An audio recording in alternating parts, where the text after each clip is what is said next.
Apocalipse capítulo 2, versículo 1 diz assim: ao anjo da igreja em Éfeso escreve: estas coisas diz aquele que conserva na mão direita as 7 estrelas e que anda no meio dos 7 candeeiros de ouro. Conheça as tuas obras e o teu labor, como a tua perseverança, e que não podes suportar os homens maus, e que puseste à prova os que a si mesmos se declaram apóstolos e não são, e os achastes mentirosos. Tens perseverança e suportastes provas por causa do meu nome, e não te deixaste esmorecer. Mas tenho, porém, contra ti que abandonaste o teu primeiro amor. Ou seja, algumas traduções dizem que deixaste. Às vezes a gente, na força do calor, diz que tu perdeste o primeiro amor. A gente não perdeu, irmão, a gente trocou ele por alguma outra coisa.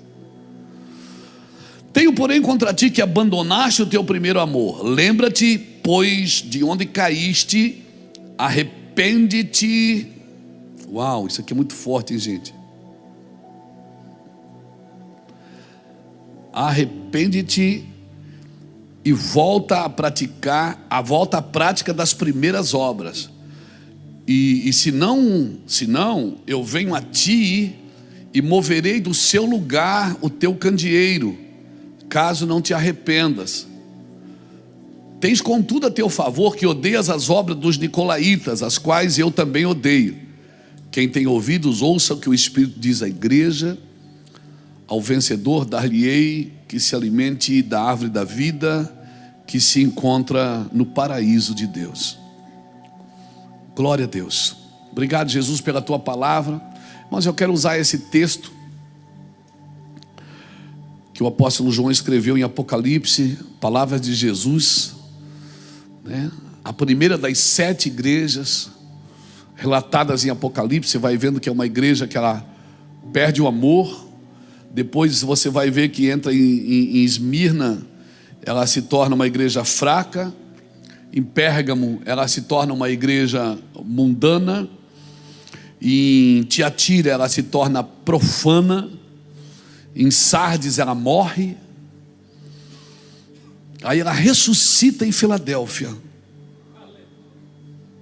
E aí quando a gente pensa que está tudo bem, aí vem Laodiceia, que é uma igreja que, na minha tradução Luiz Herminiana, é uma igreja noiada. O que é uma igreja noiada? É uma igreja que pensa que é, mas não é. Porque é terrível você pensar uma coisa que você pensa que você tem, mas você não tem. Ele diz: pensas que és rica, pensas que não te falta nada, mas tu não sabes, ou seja, você está noiada. Tu não sabes que tu és miserável, pobre, cega e nua. Mas eu, porém, te digo, vou te dar uma solução: compra para ti colírio para que tu vejas. Talvez essa nossa geração possa ser a igreja de Laodiceia, eu não sei, tomara que não, tomara que seja, que daí já falta pouco para Jesus voltar, né? Também não quero usar as 7 igrejas como cronologicamente a volta de Cristo, mas eu queria usar esse texto de Éfeso aqui, para a igreja de Éfeso, para falar dos nossos dias hoje, para nós aqui. E uma coisa que me chama a atenção aqui é que ele fala da obra dessa igreja. Ele diz: olha, você é uma igreja que você não suporta o falso ensino, você não suporta o falso ensinador, o falso profeta, mas você abandonou o seu amor, aquele primeiro amor, sabe? Me assusta um pouco, irmão, porque uma vez eu conversava com um pastor, isso faz anos. Ele dizia assim para mim: Luiz, você vai perceber assim, à medida que você vai envelhecendo no ministério, você vai perdendo aquele, sabe, você vai ficando mais frio. Não, irmão, não pode ficar frio, porque agora você conhece mais. Quando você não conhecia nada, você era chapado por Jesus, não era? Você chorava, gritava, não era assim? Aí por que você parou? Porque você se decepcionou com alguns cristãos, você se decepcionou com o pastor, se decepcionou com a igreja, e aí você está sempre transferindo para o outro a sua performance. Agora você não está tão bom quanto você era para buscar Deus, porque alguém te feriu, alguém te machucou. E eu disse para esse pastor, eu digo, não, cara, eu não posso aceitar isso, porque eu não conhecendo muita coisa, eu já sou doido por Cristo. Agora imagine eu conhecendo. Imagina eu já tendo lido a Bíblia inteira, conhecer a adoração, conhecer aquilo que eu estou adorando. Como Jesus falou para a mulher samaritana, vocês adoram o que não conhecem, nós adoramos o que conhecemos. Imagina, quando você não sabia nada, não é? Você não sabia nada, você era mergulhado em Cristo. Agora que você sabe, que você lê a Bíblia, que você sabe que é verdade mesmo, amém? Você sabe que é verdade mesmo, irmão? Você não está aqui só para ser abençoado, não. Você sabe que é verdade, não sabe? Você tem esperança na eternidade, não tem, querido? Você tem esperança no futuro, não tem? Você tem esperança que Jesus vai mudar, não vai mudar? Mas às vezes parece que a gente não tem esperança mais. Parece que não vai mudar nada.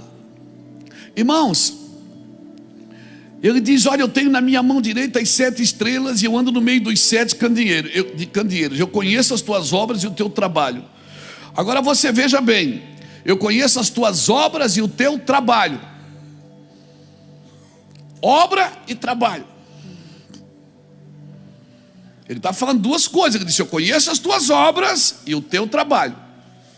Irmãos, as obras é aquilo que Deus deu para você fazer. Está aqui, não está? Tuas obras, tanto o teu labor, o teu trabalho.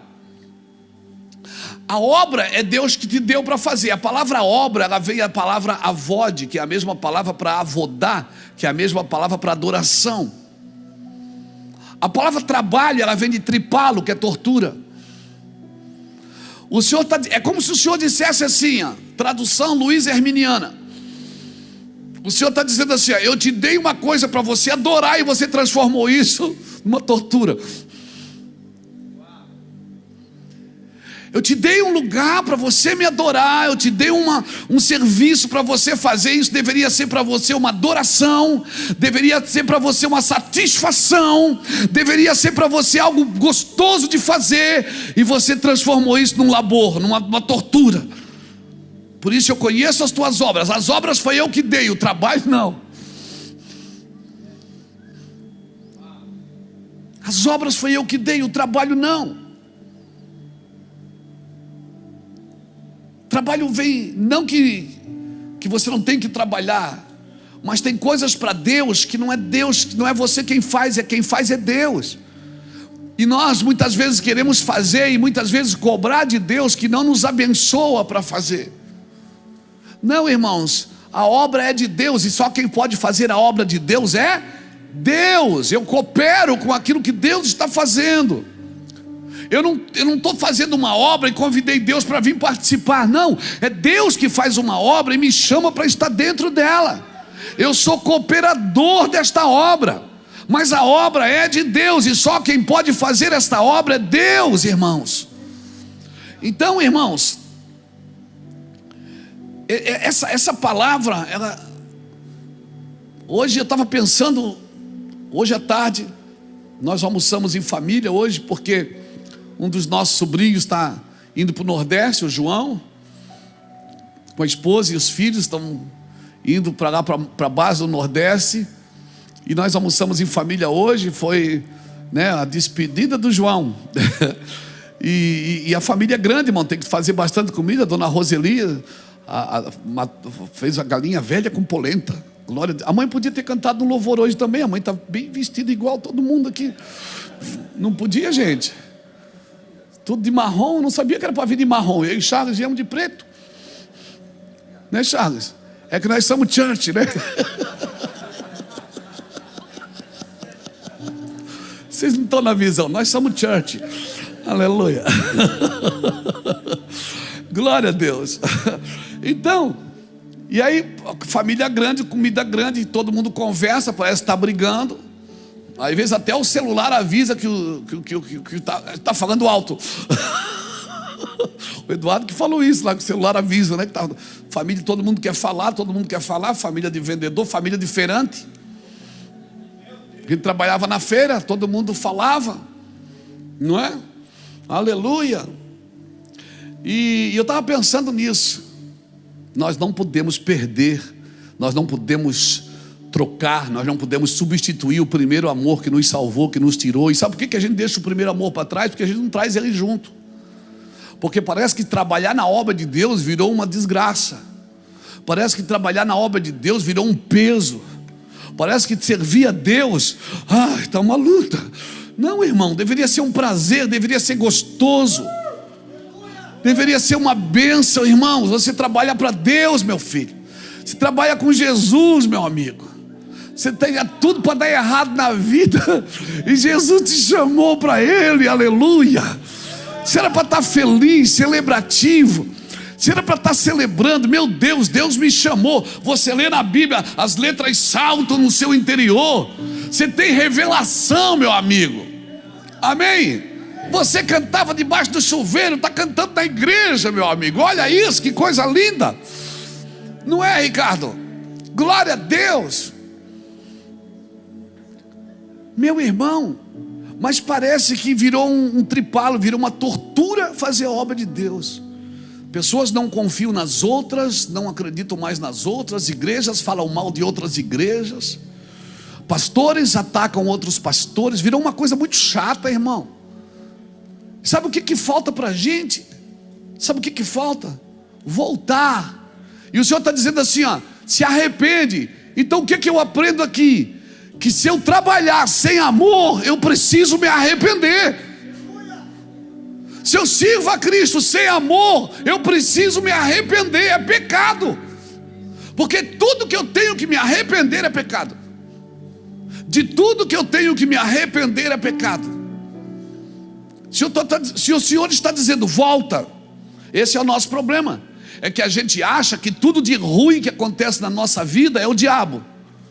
Então, se a gente achar que tudo de ruim que acontece na nossa vida é a ação do diabo, a gente vai achar que precisa de libertação e não de arrependimento. Nós precisamos nos arrepender e voltar, irmãos, a fazer as coisas com alegria, com gosto, com felicidade. Limpar as cadeiras, servir na mesa. Amém? Amém, irmãos? Amém, irmãos? Glória a Deus. Ficou muito chato, meu irmão. Ficou muito chato. Parece que tudo que a gente tem que mostrar. Dá uma cesta básica para alguém, tem que filmar. Davi matou um leão e um urso e ninguém estava filmando. Mas aquilo preparou ele para governar. Para governar Israel e ser o maior rei que Israel conheceu até hoje. Talvez a gente seja a última geração que matou leão e urso sem ligar uma câmera. Quando Davi foi matar o gigante, já tinha plateia. Eu não estou dizendo que não tem que ter plateia, irmãos. Eu estou dizendo que o que você faz quando não tem ninguém vendo, ninguém celebrando, ninguém batendo palma, dizendo, é isso aí, mano. Não tem. É o que você faz quando não tem ninguém vendo, é que te capacita para colocar diante de pessoas. E aí Deus pode mostrar você para o mundo, sim. Nós precisamos voltar, não é voltar ao serviço, é voltar a fazer as coisas com amor. Amém, irmãos? Ontem com os pastores aqui nós falamos sobre a finalidade da igreja. A igreja tem uma finalidade, o cristão tem uma finalidade. Quem é pai e mãe aqui? Sabe qual é a primeira coisa que você tem que ensinar para os seus filhos? Se o seu filho é um menino, você tem que ensinar ele a ser pai e ser marido. Porque ele pode ser médico, ele pode ser jogador de futebol, ele pode ser empresário, mas se ele não aprender a ser pai e ser marido, quando ele crescer, ele não cumpriu o seu propósito. O que você ensina para sua menina? É ser mãe e ser esposa. Porque ela pode ser tudo na vida, pode crescer e prosperar, mas se não aprender a ser mãe e ser esposa, não cumpre o propósito das Escrituras. E se não cumprir o propósito das Escrituras, irmão, pode ser o que for na terra, não glorifica a Deus. Não glorifica a Deus. Amém? Mas às vezes a gente vem para a igreja, fecha as portas para não entrar ninguém mais.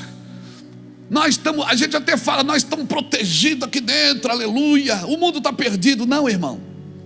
Sabe o que é que nós buscamos muitas vezes como cristãos? Nós buscamos segurança ambiental, segurança no ambiente. Irmão, não tem segurança no ambiente. Por quê? Porque o joio cresce junto com o trigo. O joio tem que crescer com o trigo. Olha para o irmão que está do seu lado e pergunta: você é trigo ou você é joio? Não vou perguntar, não vou perguntar. Estou em dúvida. Então não existe. E aí sabe o que a gente faz? Sabe o que a gente faz?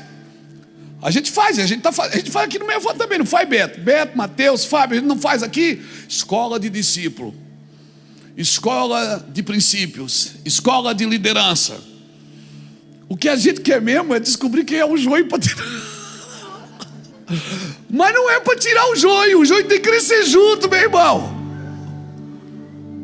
O joio cresce junto com o trigo. Então você pode fazer escola para todo lado, tentando dizer: é joio, o joio sai. Não, o joio vai crescer junto e você não pode tocar nele, porque até o joio tem o seu propósito. Amém?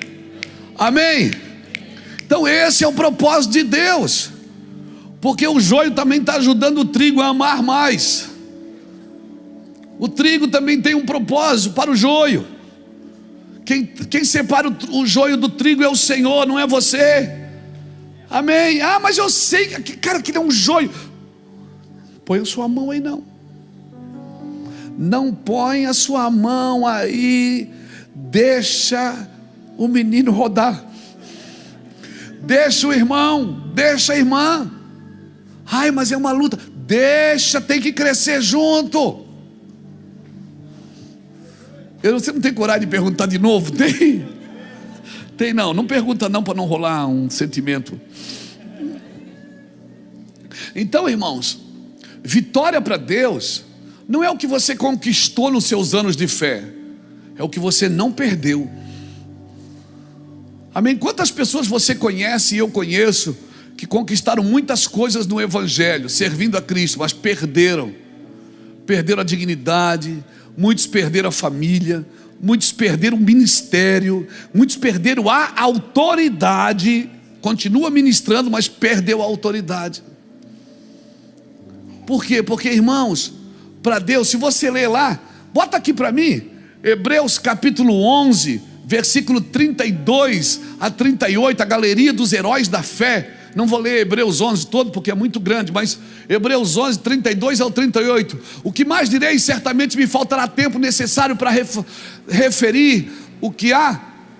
Olha aí, a respeito de Gideão, de Baraque, de Sansão, de Jefté, de Davi, de Samuel e dos profetas, os quais por meio da fé subjugaram reinos, praticaram a justiça, obtiveram promessas, fecharam a boca de leões, extinguiram a violência do fogo, escaparam ao fio da espada, da fraqueza tiraram força, fizeram-se poderosos em guerra, puseram em fuga exércitos de estrangeiros.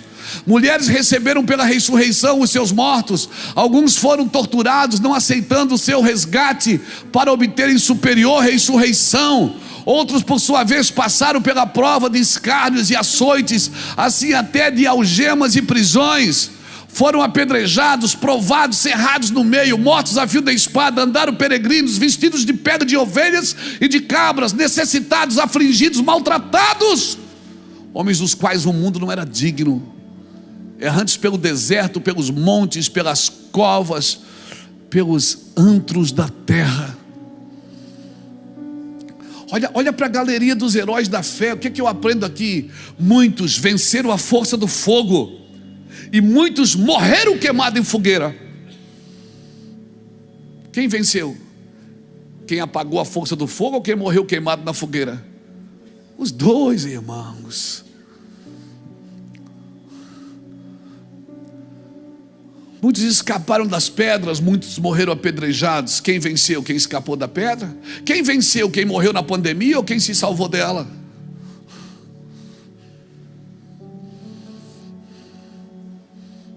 Irmãos, pela fé apagaram a força do fogo, outros foram queimados. Uns venceram reinos, outros perderam a vida. Sucesso para Deus não está ligado no que você conquista, mas está no que você não perde. No que você não perde. Lembra de Paulo preso? Em 2 Timóteo 4, versículos 7 e 8, quando ele diz: eu combati o bom combate, acabei a carreira e fiz o quê? Guardei a fé. Se Paulo hoje tivesse preso aqui na Caianduba, e chegasse a notícia no jornal do Diarinho do outro dia: Paulo foi decapitado. Aí alguns iam dizer assim: tá, também, né? Tanta heresia que esse cara falou. Olha, aqui também o cara tinha um ministério lindo, se perdeu, né? Foi preso, foi para cadeia.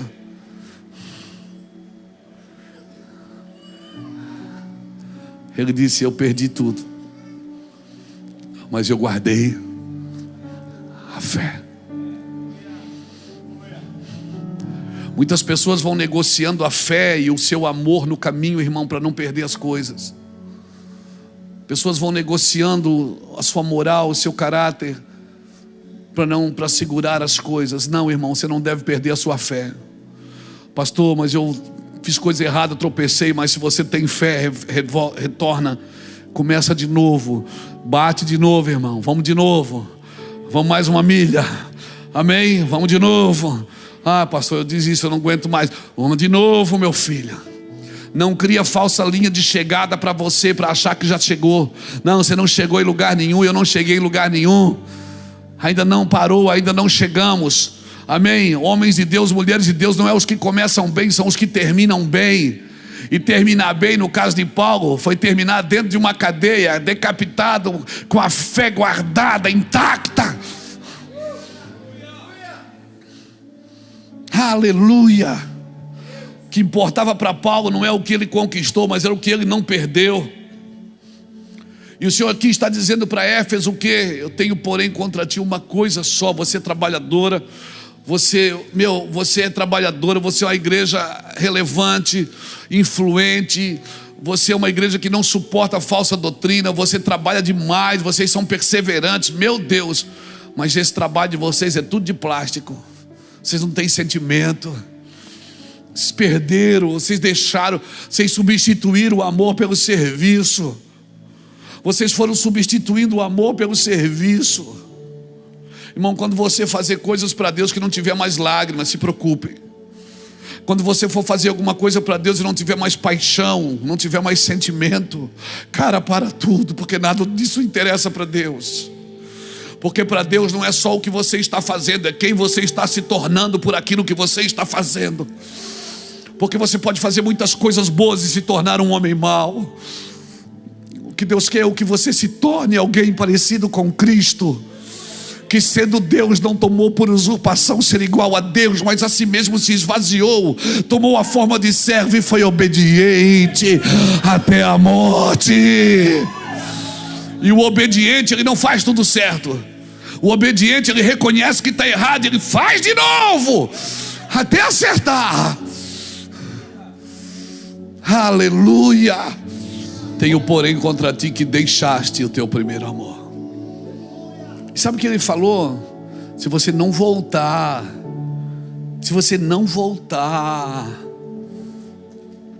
eu vou tirar do meio de ti o candeeiro, o teu candeeiro. Meu irmão, bota aqui o último versículo de Apocalipse, capítulo 1, que é o versículo 20. Olha o que ele diz aqui: quanto ao mistério das 7 estrelas que viste na minha mão direita e os 7 candeeiros de ouro, as 7 estrelas são os anjos das 7 igrejas, e os 7 candeeiros são as 7. Então o candeeiro é o quê? Igreja. Quando o Senhor diz assim, ó, se você não voltar, eu vou vir e vou tirar o teu candeeiro, ele está dizendo o quê? Eu vou tirar o quê? A tua igreja. Sabe o que ele vai dizer? Sabe o que ele está dizendo, irmão? Você vai continuar se reunindo, mas não é mais a minha igreja. Que eu vou tirar o teu dinheiro daí. Ou seja, vai ser uma reunião de domingo à noite, domingo de tarde, domingo de manhã, mas não é mais a minha igreja. É só uma reunião de gente ambiciosa que quer enriquecer. É só uma reunião de pessoas que querem buscar suprimentos para suas necessidades. Mas não é mais a minha. Eu vou tirar o candeeiro do meio de vocês. Você está me entendendo o que eu estou tentando te dizer, querido? Não deixa o teu amor esfriar. Você não pode ficar morno. Você não pode ficar morno. Irmão, se você assopra até acender o pavio de novo, você não pode ficar morno.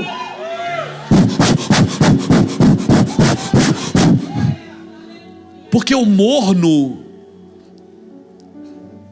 ele não é o frio que está esquentando. O morno é o quente que está esfriando. Por isso ele diz: se você for morno, embora você fosse frio, pelo menos você estava frio, você sabia que estava frio, nós ia esquentar você. Você não pode ficar morno, se acomodar e acostumar a ser morno. Irmão, você tem que ter estímulos. Você tem que orar. Se você tem dificuldade de orar, ora de joelho. Por quê? Porque você vai forçar seu corpo a se desgastar. Se você tem dificuldade de fazer algumas coisas, quem aqui vai na academia?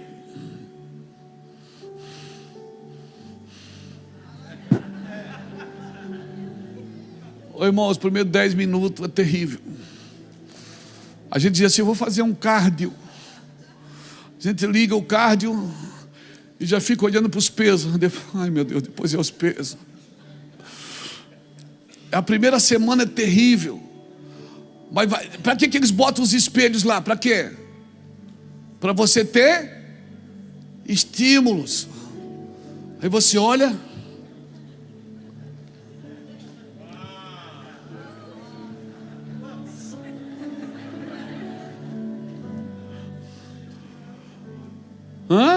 Gabigol.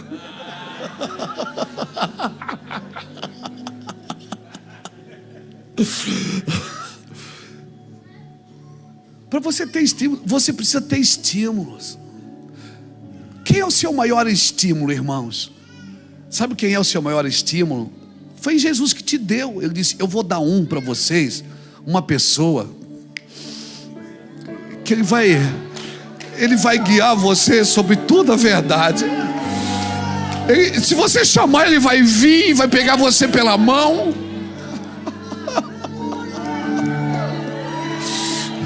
Se você chamar, ele vem. Se você pedir, ele vem. Se você preparar o lugar, ele vem. Se você cantar, ele vem. Ele vos guiará sobre toda a verdade. Ele é o maior estímulo dos céus para a sua vida. Ei, o Espírito Santo. Você não precisa de filosofia. Você não precisa de uma mentoria grega romana. Você precisa do Espírito Santo de Deus. Aleluia. Ele disse: eu vou dar para você. Se você fechar os olhos e dizer assim: Espírito Santo, você está aqui, vem aqui agora. Duvido você está aqui.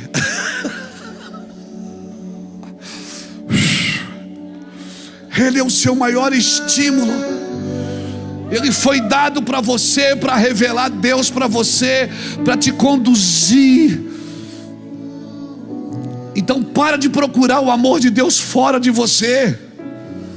Para de procurar uma mão. Ai, pastor, ora por mim para me ter mais amor. Essa oração não existe, gente. Pastor, ora por mim para me ter mais fé. Não existe essa oração. A fé é um músculo, ele precisa ser movimentado.